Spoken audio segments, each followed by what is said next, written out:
اور آپ سوچ رہے ہوں گے یقیناً یہ کسی جنگ کی تیاری کر رہے ہیں۔ بالکل نہیں، کیونکہ ان کو پتا ہے کہ پاکستانیوں کی جگاڑ پوری دنیا میں مشہور ہے، اور اس جگاڑ کے حوالے سے ہم دنیا میں نمبر 1 قوم ہیں، اور ڈنڈے اٹھا کر اب اس کو لتریشن کر رہے ہیں۔ یہ جو آپ ویڈیو دیکھ رہے ہیں، اس کو دیکھ کر آپ گیس کر کے بتائیں کہ یہ لوگ کیا کر رہے ہیں۔ یقیناً آپ سوچ رہے ہوں گے کہ یہ کوئی سانپ مار رہے ہیں۔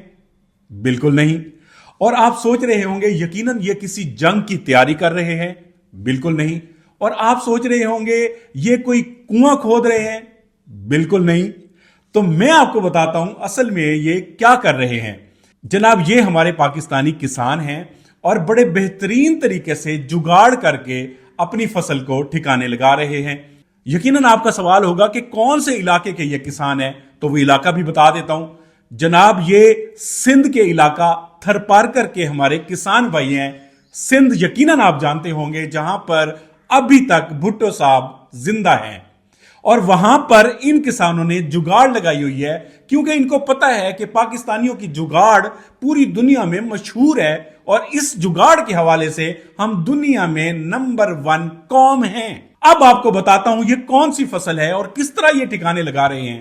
جی ہاں، انہوں نے سب سے پہلے تو گوار کی فصل اگائی بڑی مشکلات کے باوجود، اور اس کے بعد جب فصل تیار ہو گئی اس کو کاٹ کر ایک جگہ جمع کیا اور ڈنڈے اٹھا کر اب اس کو لتریشن کر رہے ہیں۔ اور جیسے اس فصل کی لتریشن مکمل ہوگی، اس کے دانے نکلیں گے، تو اس کے بعد یہ ہمارے کسان جا کے بیچارے منڈیوں میں سیل کریں گے، اور پھر جا کے ان کو کوئی نہ کوئی فائدہ ہوگا اور یہ اپنا زندگی کا گزر بسر کر سکیں گے۔ اب بہت سارے لوگوں کا یہ سوال ہوگا کہ اس ترقی یافتہ دور میں بھی جب دنیا چاند پر پہنچ چکی ہے تو یہ پاکستان کے کیسے کسان ہیں جو ابھی ڈنڈے کے ساتھ اپنی فصل میں جگاڑ کر کے اس کا دانہ نکال رہے ہیں، حالانکہ اتنی ٹیکنالوجی آ گئی ہے، اتنی زیادہ مشینری آ گئی ہے، تو یہ کہاں پہ کھڑے ہوئے ہیں؟ تو اس کی بھی بہت ساری وجوہات ہیں۔ اس کی وجوہات یہ ہیں، ہمارے جو ماشاءاللہ حکمران ہیں ان کو صرف اپنی ہی فکر زیادہ ہوتی ہے، ان کو اپنے بچوں کی ٹریننگ کی فکر ہوتی ہے، ان کو اپنے خاندانوں کی فکر ہوتی ہے۔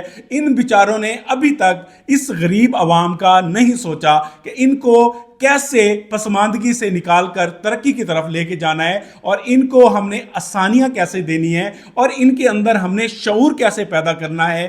ان سب چیزوں سے ہمارے بہت سارے پاکستانی جو ہیں وہ محروم ہیں، اور اس کی سب سے بڑی وجہ یہ ہے ہمارے سیاستدان۔ اور ہمیں جن لوگوں پہ امید تھی کہ شاید ہم ان کا آسرا لے کر، ان کا سہارا لے کر ان سیاستدانوں کو سیدھا کر پائیں گے، تو بدقسمتی کے ساتھ اس بار انہوں نے بھی پاکستانی عوام کو مایوس کیا ہے، اور اس طرح کی جگاڑ کر کے اپنی زندگی گزارنا ہمارا مقدر بن چکا ہے۔ اب اللہ کرے کہ بہت جلد کوئی ایسے ہمارے حکمران آئیں جن کو خدا کا خوف ہو، اور وہ اس غریب عوام کا سوچیں، اپنے ملک کا سوچیں، وہ صرف اپنے پیٹ پہ ہاتھ نہ ماریں، اپنے بچوں کا نہ سوچیں، تو پھر ہی تبدیلی آئے گی، اور پھر جا کر یہ قوم ترقی کرے گی، اور پھر یہ دنیا کے ساتھ مقابلہ کرنے کے لیے تیار ہو جائے گی۔ اپنا بہت زیادہ خیال رکھیے گا، مجھے بھی اپنی دعاؤں میں یاد رکھیے گا۔